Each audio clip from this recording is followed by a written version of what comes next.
and today we are going to start the tutorial, that is a series.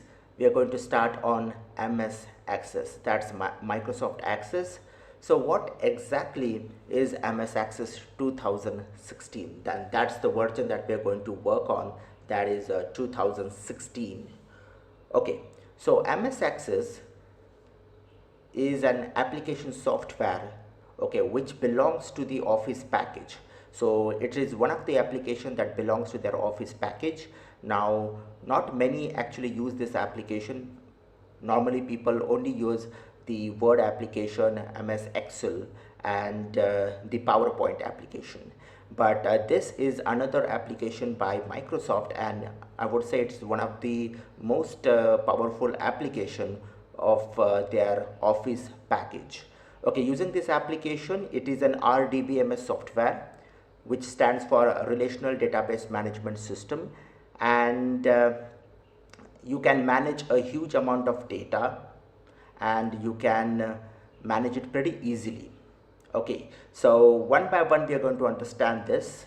So what exactly is RDBMS? As I said before, that it stands for Relational Database Management System, and we can store huge amount of data, and the word relational out here means that the tables are linked with each other to generate reports. Okay, now slowly you will understand what all these things means in my upcoming tutorials. This is just an introductory tutorial today. Okay, so we can store huge amount of data the way we do it in MS Excel. Now in Excel is a kind of a database application, you can say, because we store the data in form of there are rows and columns, and then data is stored in a structured form in a way, and then we can do a lot of things with the data. We can apply some formulas. So in a way, yes, it is also kind of a database, you can say, but it is not a full-fledged database application. This MS Access is a RDBMS, a complete RDBMS software, because when we have many a lot of data to handle, and we need a lot of reports on those data, in that case we are supposed to use this particular application.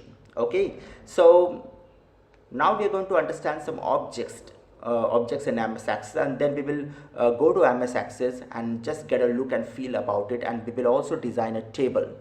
So what are the objects? Objects means the most important things that we are going to work with, and that is the tables that we are going to work with. Obviously we require a table because to store the data, all the data will be stored inside a table. Now table will have rows and columns, very similar to what we do it in MS Excel. Even in MS Excel there are rows and columns, and then we kind of locate a particular cell with the cell address.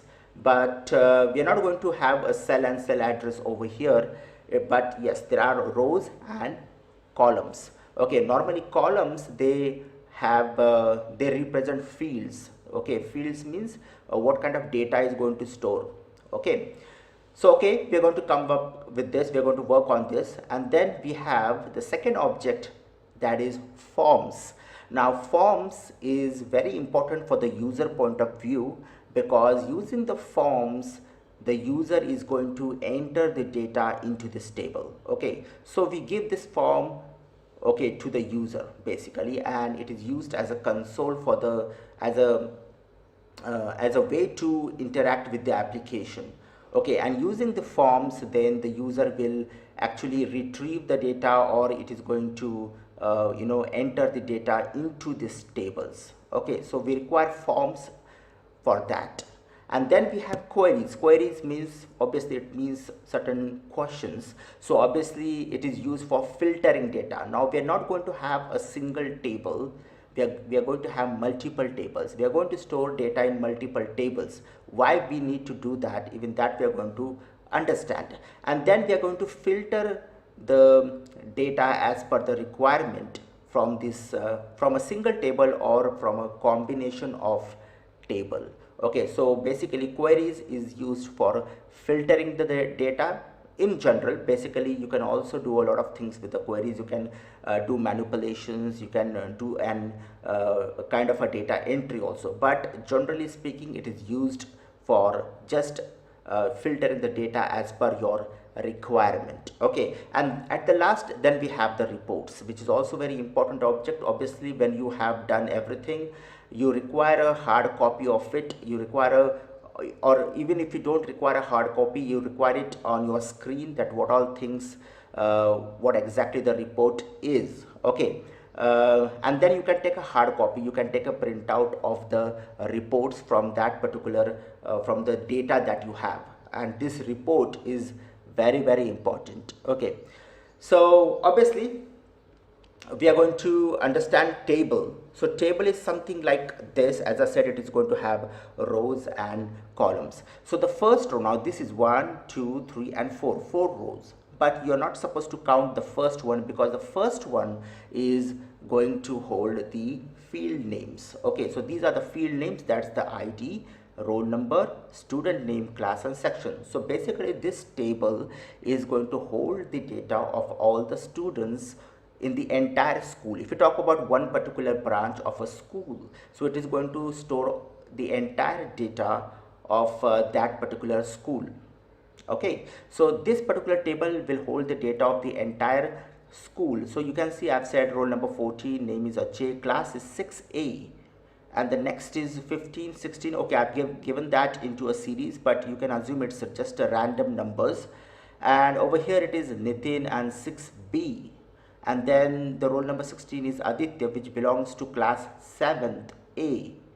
So basically this data is going to hold the data of the entire school, of all the students. Okay, and then we can easily filter out the data for a particular class and section, or for a particular student we can easily locate. Okay, as I said, using queries we can easily do that. So with the help of queries we can easily filter the data as per the requirement.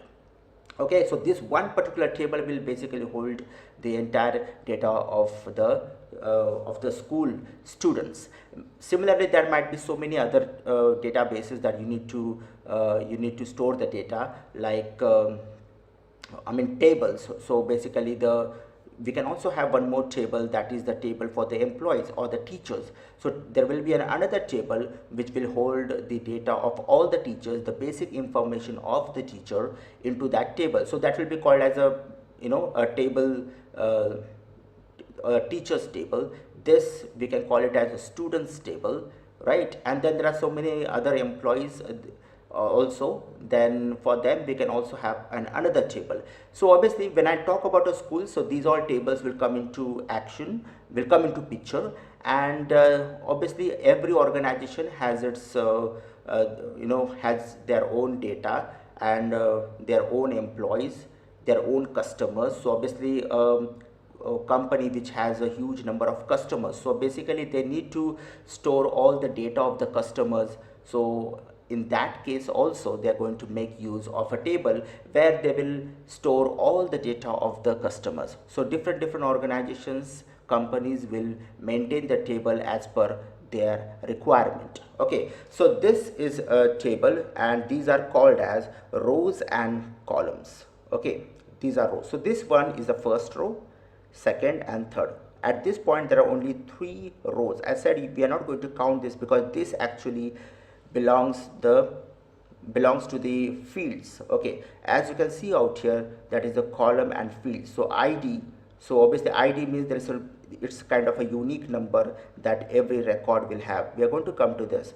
Then this is the roll number, and this is the student name, this is the class. So it is telling you that this data, what exactly it means. It means it's a class. This particular data indicates that it's a section. So that's the work of the fields. Okay, now the very important thing is the ID. Now ID is a primary key. Now what exactly is a primary key? A primary key is a unique number associated with every record. Now this is the most important thing to understand in our DBMS software. Every table must have a primary key. Okay, every table must have a primary key. Okay, so you can say that this is a primary key. So the ID is 1, 2 and 3. When I say that primary key is a unique number associated with every record, means every record, so this one complete entity right from here and all the fields, that represents one record. For example, roll number 14. What is the name of roll number 14? Roll number 14's name is Ajay. And which class does he belong to? He belongs to class 6. Which section does he belong to? He belongs to section A. So that's one complete record, right? So every record will have a unique number. Like this has a unique number 1, that this has 2 and 3 and so on. Okay, and it is not possible that these two records or this record will have the same number. Okay, duplicates are absolutely not allowed. A primary key means every record will have a unique number, and this is very important for filtering the records. Okay, when we do a lot of filtering, when we generate reports, this primary key is what matters a lot. And not even that, we are going to link the tables. When I said the word relational database management system, it means that we are going to have a link between two or more tables. Two or more tables will be linked with each other, and then from that table we are going to generate reports. Okay, so slowly you're going to understand. This is just an introductory tutorial. Okay, so primary key, again I repeat, it will be a unique number for every record, no duplicates. Every record will have a unique number. Okay, so that's the introductory part. Now let us just take how exactly the MS Access looks like. Okay, so I'll just go to MS Access. So MS, okay, I'll just type Access, and you can see Access 2016, and this is what your access will look like. And at this point you have to just take a blank database. Okay, a blank database. So you have to just click over here, that is a blank desktop database. Give a double click. You can also give a name by default. Okay, you can give a name. You can just save as to your and give a name to your database afterwards if you want. Okay, at this point, okay, this is the menu, and normally this is a kind of the same look and feel it gives to you that we have in MS Word or in Excel. Okay, so one by one we are going to understand the menu part as we go along with the series. Okay, at this point I'm just going to talk about these objects. Okay, now you can see by default there is one table, and name of this table by default is table 1. Okay, and this is called as the navigation pane. Okay, so we're going to navigate to different objects using this particular navigation pane. And this particular area over here, which you kind of see kind of an Excel kind of look, right? It's a kind of spreadsheet kind of look, but this is not a spreadsheet. Okay, this is called as the data sheet view, a data sheet view. Okay, now understand that the first thing that we need to do in any DBMS software is that we are going to design the table. Table designing is the first part. Now what do you mean by table designing? Table designing means we are going to design a table. For example, I just showed you an example for student table. So obviously there were around, if you talk about the student table, and you see over here 1, 2, 3, 4 and 5. So there are 5 fields, right? So I have to decide that this particular student table, how many fields it can have. Now over here, roll number, name, class and section, but that's not the only information that I collect about a student. I can have the contact number, the guardian names, and there are so many other information that I need to keep, right? So all that fields also I can add. Okay, so I have to decide how many fields the table is going to have and what kind of data it is going to hold. For example, roll number. So what kind of data the roll number is going to hold? It is going to hold the number data, that is the number data, right? So you can see there are only numbers over here. Over here it is the characters it is going to hold, or a mix of the numbers and characters. Okay, this is going to hold character as well, and this is going to hold one single character or maybe 2 characters. Okay, possible. Okay, So that is called as table designing. So that is what I need to do. Now we can design a table in a data sheet view itself, but we are not going to do that, and that's not really a good approach. You are supposed to give a right click onto the table. By default there is one table. You are supposed to give a right click and go to design view. That's the design view. Okay, go to design view, and then it will ask you to first save the table. Give a name to your table. By default it is table 1. You can give the name of the table like student. Okay, and click on OK. And now this particular screen or this particular section that has appeared in front of you, it is called as the design view. Design view, in which you are going to design. First we will design the table. Once the table gets designed, then we are going to enter the data into the table. Okay, now by default you can see that there is a ID, and this data is says it's auto number. Now there are many data. These are all data types. Data types means the type of data one particular field is going to hold. Okay, as I said, roll number will hold the data type, that is number. Then we have, if you are going to store the date of birth, then it is going to hold a data which is kind of date. Okay, and so on. So one by one as we go, you will understand this. But this ID holds a data type which is called as auto number. Not only a number, but it's an auto number. Now why it is an auto number is because I told you the definition of a primary key, because this ID is going to act as a primary key, and you can see a small key that is over here, the small picture of a key, which indicates that this is a primary key. Primary key should be unique, as I said, for every record.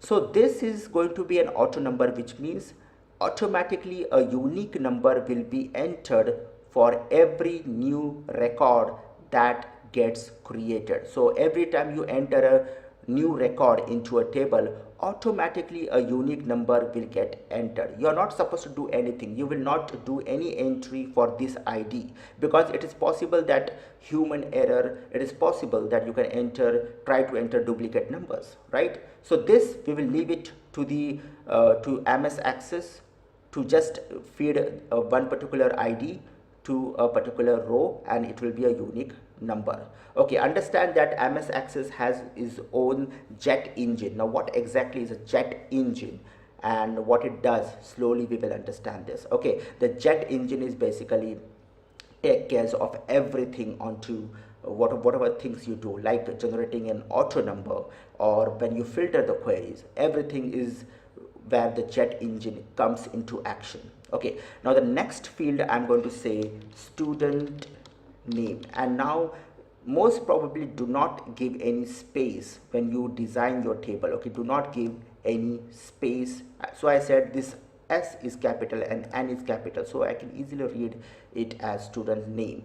Okay, at this point do not give any space. Okay, and then just keep this as short key. The moment I clicked over here, the short key is by default selected. You can select any other data type as you want. Okay, but this will be a short text. Why short text? Now you can look over here. These are kind of the attributes, the field properties.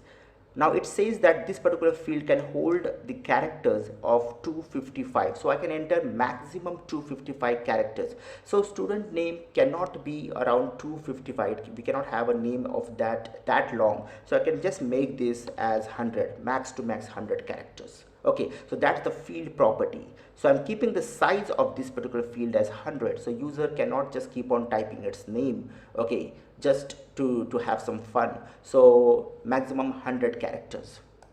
Second, I will keep it as, okay, I just forgot the roll number. No issues, I'll just make that roll number. And again, I'm not giving any space out here, okay, at this point. And then roll number will hold the data that is number, isn't it? Then I can give as class, and class will hold the data that is short text, but it will not, we don't require 255 characters. I'll just keep this as maybe maximum as 15 characters, maybe possible we may require 15 characters. And then I'll just simply give as section. I can keep max to max, I guess, 2 characters. Okay, so that's about the simple fields that we have just entered, and we have also decided what kind of data it is going to hold. So student name is going to hold the short text, roll number is going to hold number, class is going to hold text, section is also going to hold text, but it is only of 2 characters. Class is going to hold only 15 character max to max, and student name 100 characters. Okay, and then what you need to do is there is a small just close cross over here. Okay, just click on that and it will ask you whether you want to save the changes to the design, and just click on yes. Okay, and now you can see that's your table. How to open it? Just give a double click, and now this table is opened again in the data sheet view. That's the data sheet view, and you can see ID is an auto number, so it is giving you new. You're not supposed to enter anything out here. Now please understand, you as a designer, you can directly enter data into a table, I mean to say, sorry.